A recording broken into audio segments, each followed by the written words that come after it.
Tonight's discussion is on the topic of neurodivergence, suicide and risk. Just to introduce the topic a little bit, to explain what neurodiversity is and the difference between neurodivergence. Everybody here at this webinar tonight is part of a neurodiverse community. We all have different types of brains that work in different ways. People whose brains function similarly to most are called neurotypical people. People who have brains which diverge from the neurotypical are a large minority group, and they're called neurodivergent. So neurodivergence is a term used to describe a natural variety of minds, brain functioning, brain connectivity, which differ from neurotypical people, and includes the brains of those who are autistic and ADHD, which we'll focus on this evening, but it also includes other groups of people like those who are dyslexic, epileptic, those who have superior intelligence, any way that the brain differs considerably from the norm. Recently, there's been a focus in research on clinical risk in neurodivergent populations. And unfortunately, what this research shows is that in neurodivergent groups, there tends to be an increased risk of self-harm and attempted and completed suicide compared to the neurotypical population. And that's for a variety of different reasons. What this webinar aims to provide is a space to discuss this difficult topic. And we've invited speakers who are both neurodivergent and neurotypical to discuss this topic. And they're speaking from a range of different perspectives. So this includes lived experience, research, and clinical expertise working in mental health services. So I'm going to stop speaking and I'm going to introduce the first speaker. Our first speaker is a pre-record, but she is here this evening. Her name is Jessica K. Doyle, and she'll be joining us for the panel discussion at the very end. The title of Jessica's talk is When I Grow Up, I Want to Be. She is autistic, ADHD, and synesthesia, along with other neurodivergences. Jessica K has tended to take a non-linear path through life so far. She is motivated to think outside the box, explore perceptions, develop understandings from below the surface, and reposition the lens away from changing the person or hiding their authenticity to designing for diversity, fostering growth, self-awareness, and empowerment. She's some woman. Jessica K has an honours BA in psychology from Trinity College Dublin. She works as a sensory autism and neurodiversity consultant, researcher, and speaker, passionate about bridging the gaps between theory, research, and practice. Jessica K is an assistant psychologist at the Adult Autism Practice. She's a director at Thriving Autistic. She's a project officer at TCD Sense. And at the moment, in this year, 2022, she's also our chair of the Psychological Society of Ireland Special Interest Group in Autism. So we're just getting her video set up. Just to let you guys know, at the very beginning, it comes up as a black screen. There's nothing wrong with your video. You will see Jessica into her speech. Just there's a bit of black screen at the very beginning. It's hard to know how to start this, how to begin to talk about something that in one sense is so monumental, but another is like a distant whisper of something I can't quite remember. It will likely be a meandering reflective talk. I'm not sure if I'll end up where I think I will now I've begun. I thought about talking about what went wrong, but to just define it as wrong would be wrong. It went in ways I wouldn't expect, that many might regret, or roads that aren't preset out or planned, but it didn't go wrong, it went elsewhere. It went to places too bright, too loud, too much, in a way like a radio that is not quite on loud enough to comprehend what's playing, but still is much too loud. Suicide and neurodivergence is a big subject. It's an ominous subject, but it's an important subject.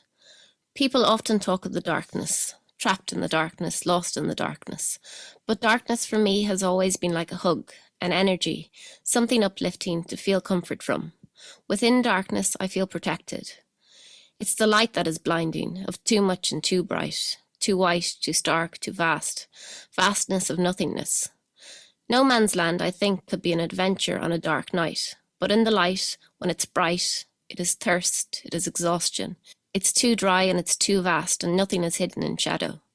You are just lost in the depths of an internal desert, sand in your lungs, scratchy in your skin, in your hair, your ears, your eyes, your head. I spent vast amounts of time lost in that bright, blinding desert of yellow circles. I don't know if how I think is distinctly different to other people, because I have found people don't tend to discuss the format in which they think. What I do know is that at times when communication has been vital, Translating my thoughts to words and being understood has been a major challenge. Without going into detail, I experience the world through shapes and colours and sounds. In its simplest form, I see colours outside my mind, like a transparent haze in front of my eyes, and internally, floating cubes of changing colours and textures is my experience and processing of life's everydays, ups, downs, and in-betweens. Triangles are dangerous, overbearing, all-or-nothing perfection. Circles, and particularly yellow circles, are my experience of threat.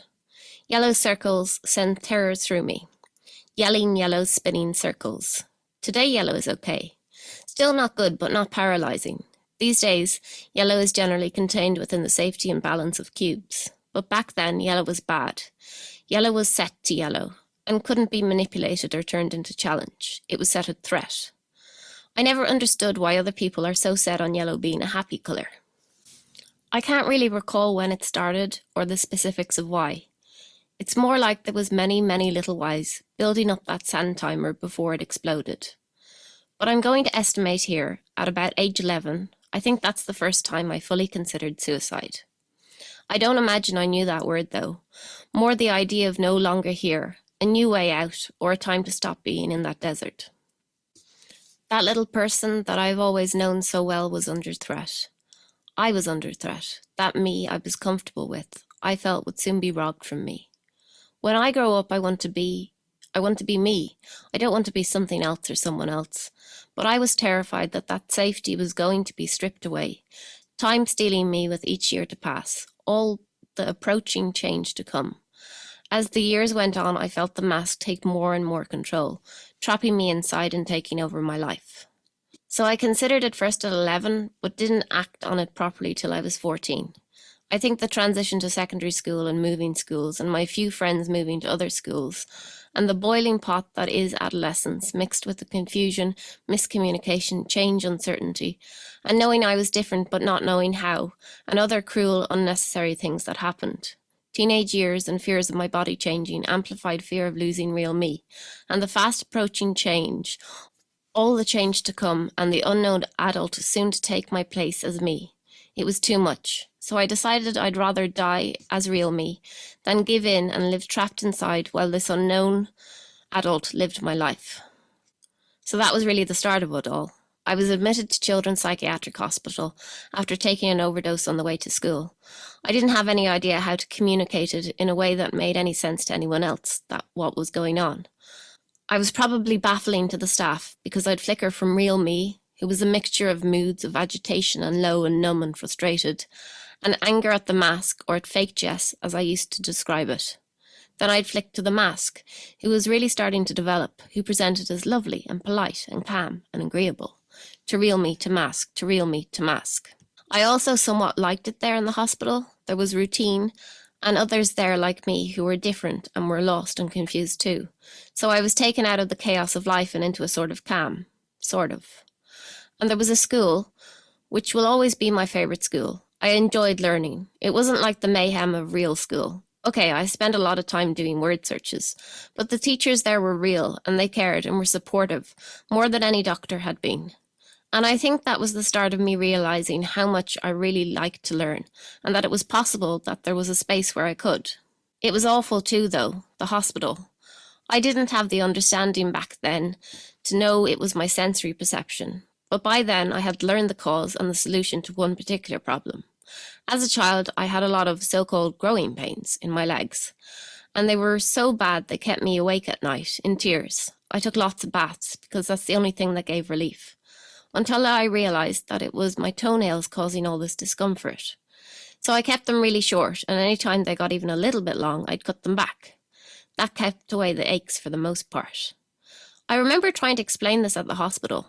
I begged and cried for them to let me cut my nails. I couldn't sleep or be distracted from the aches. But the staff didn't understand. They wouldn't believe me when I explained it was my nails. I would bang up and down the stairs in my bare feet, trying to bang away the uncomfortableness. That's always worse than pain.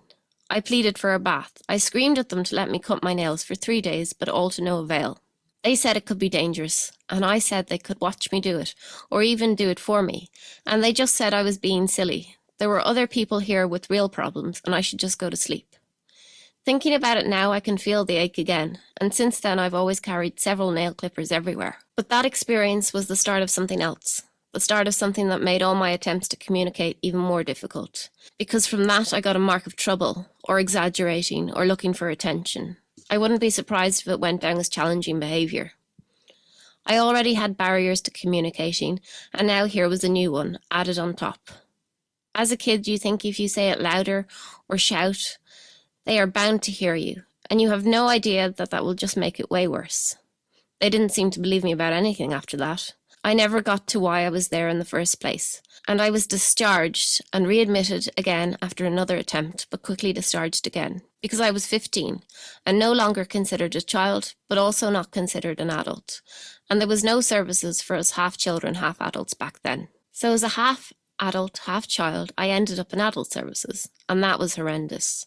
I remember being on a ward for weeks, back in the days of bed rest, where you were not allowed out of pyjamas for 2 or more weeks, and then as I wasn't even allowed by law in the hospital, I wasn't allowed off the ward. I spent weeks there, with no fresh air.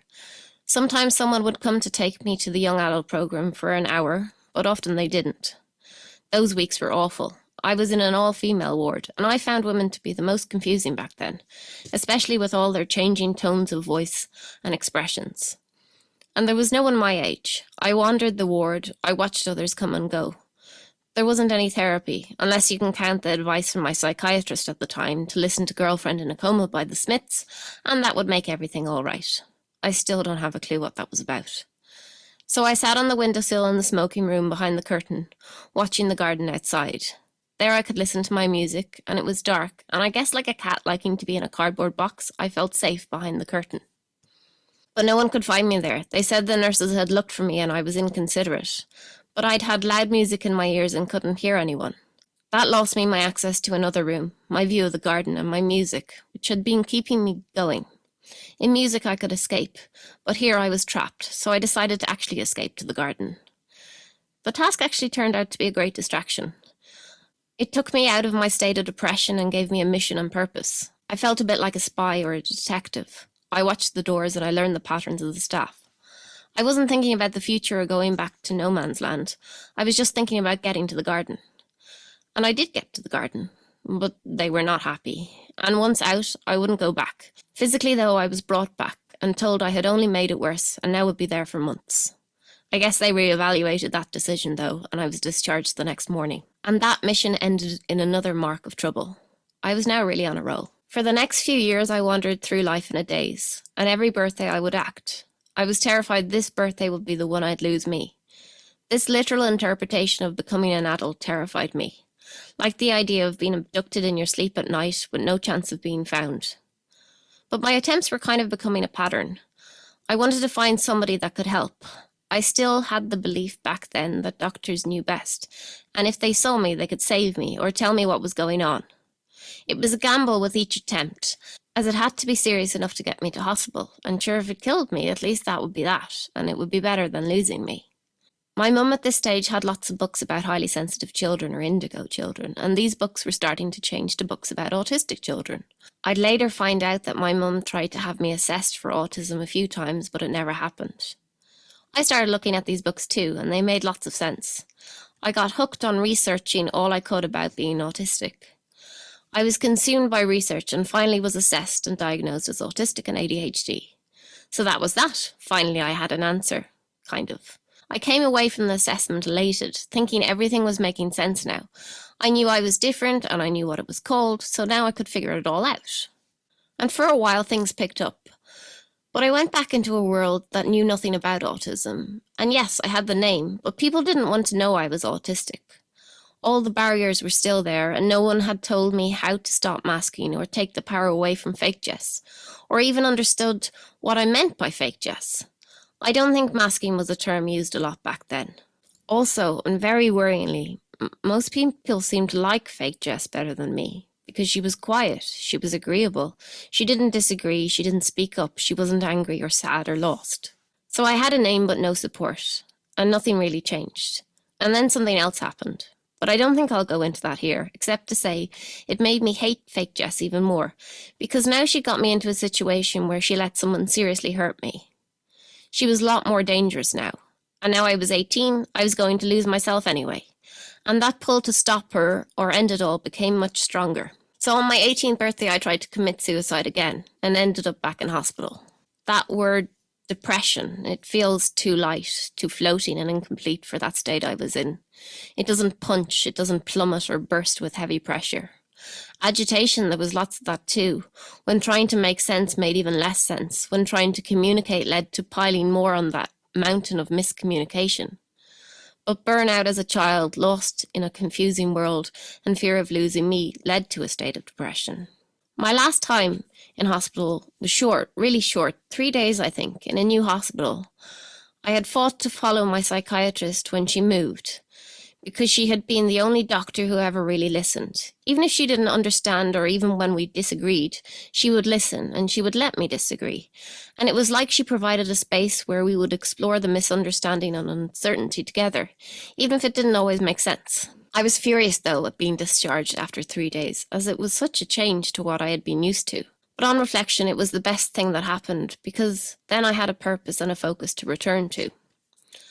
I was so angry, though, at the time, because I was used to spending months in hospital each time. I think I definitely became addicted to hospital. Hospital was safe, but it was real too. It wasn't like the outside world. People in hospital don't say, "Hello, how are you?" and "I'm fine, thank you," when they feel everything is falling apart. They say what they mean. Hospital people are honest and raw. I could be real me in hospital more of the time than I could in the outside world. With other patients, at least. Don't get me wrong, the agitation, low, flat and numb, was still there. Yellow circles still crowded my mind. The fear of losing me was there, but more as a fear of what would happen once my days ran out. I spent a lot of time afraid of what would happen when my days ran out, and I would be discharged. I could sit in chairs and do jigsaws. I did so many jigsaws in hospitals I can't bear to look at a jigsaw anymore. Day-to-day life had a solid routine, from first thing in the morning to last thing at night. I didn't have to worry about any of the executive functioning tasks I find so challenging. It was predictable. I enjoyed sitting with others and listening and laughing and joining in. I made great friends in hospital. The other people in hospital liked real me too. And if they didn't, they told me. So connection and communication with the other patients was very clear. And that was so refreshing. So I was like a zombie throughout life for so many years, not really there, unaware of the outside world. And I didn't understand the approach. I'd go into hospital, and while it was comfortable and safe and somewhat certain, it didn't make sense that there was very little help. I was there to get help. I was there to understand and start to make sense. I didn't need a rest. I didn't need a break. This was the place, and a safe place, to start the difficult work of figuring it all out. Part of me was giving up. Part of me was frozen, but safe-ish. But the strongest part of me wanted to figure this out. And back then I thought this was the purpose of doctors in psychiatric hospitals. But no, that wasn't available. Very little was available. If I estimate roughly this time in and out of hospital at about 10 years, then I'd say at least the first 6 of those years, the therapy in hospital was virtually non-existent. I'd be in for maybe 3 or 4 months, and I might be offered 2 or 3 talk therapy sessions in the last month of my stay, or I'd be put on a program the week before discharge. But that never really worked, because I was not the correct type of anxiety for the anxiety program, or I was too complex for CBT, or I didn't have time left for schemotherapy. In the last years of hospital, though, I did get a little bit more help, still tending to be towards the end of my stay. I remember music therapy and art therapy, where I finally felt there was a medium where I could start to understand me more, maybe if others still couldn't. I remember doing a series of artwork to try and visualize me and fake Jess. I would do what seemed really dull and flat artwork, and then shine a light behind it to show the depth of colour and texture that couldn't be seen unless you look at it with a spotlight.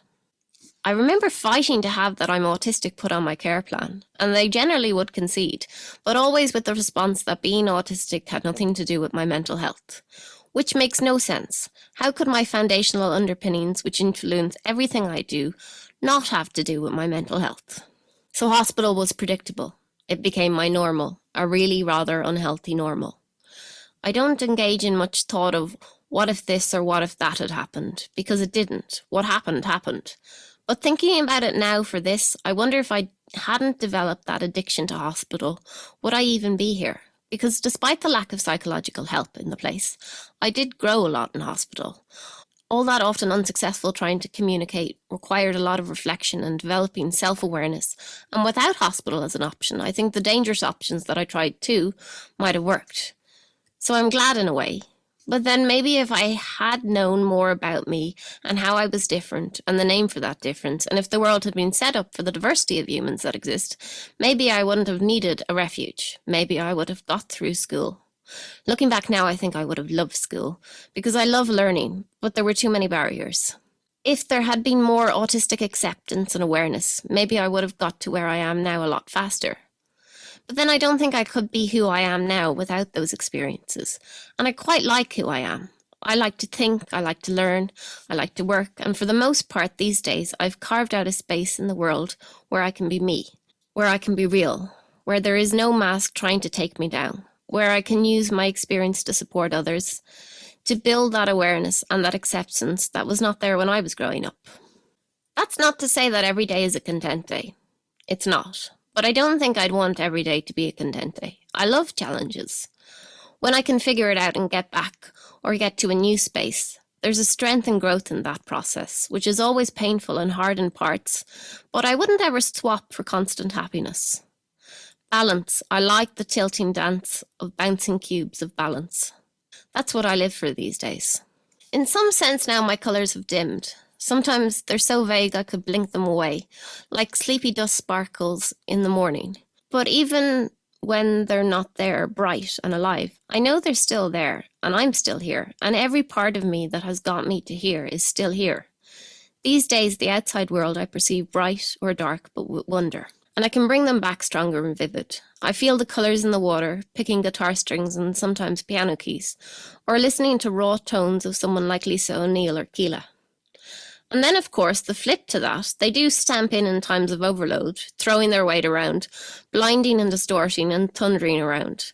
But usually these days I know what to do. I know how to regain a sense of balance or how to take a breath.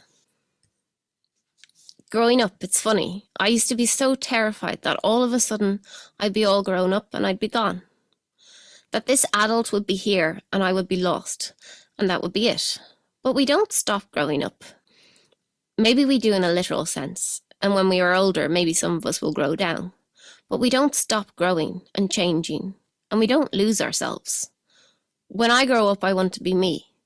When I was younger, that seemed to be impossible. I now know I can always be me, and I'll always fight to be me.